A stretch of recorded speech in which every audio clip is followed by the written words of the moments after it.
नमस्कार मंडळी. स्ट्रॉबेरीचा सीझन सुरू झाला आहे आणि माझ्याकडे घरात खूप साऱ्या स्ट्रॉबेरीज होत्या. मग विचार केला यापासून काहीतरी मस्त बनवूया. म्हणून आज मी बनवते एकदम बेकरी स्टाईल स्ट्रॉबेरी बर्फी. सगळ्यात आधी ह्या स्ट्रॉबेरीज मस्त स्वच्छ धुवून बारीक कट करून घ्यायच्या. आता गॅसवर कढई ठेवून ह्या कट केलेल्या स्ट्रॉबेरीज थोड्या परतून घ्यायच्या आणि त्यात टाकायची 1 वाटी साखर. साखर टाकली की त्याला मस्त पाणी सुटतं. साधारण 10 मिनिटात स्ट्रॉबेरी मस्त शिजतील आणि तुम्ही बघू शकता त्याला एक जेलीसारखं टेक्स्चर आलंय.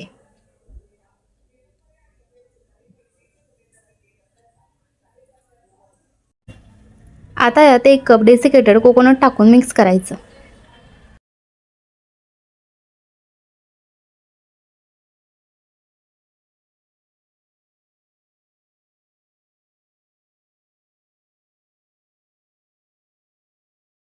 सर्व मिश्रण चांगले मिक्स झाले की एक प्लेटमध्ये टाकून सेट करून घ्यायचं. वरून थोडे काजूचे काप टाकले की झाली तुमची यम्मी स्ट्रॉबेरी बर्फी तयार. एकदा नक्की करून पहा. आवडल्यास चॅनलला लाईक, शेअर, सबस्क्राईब करा. धन्यवाद.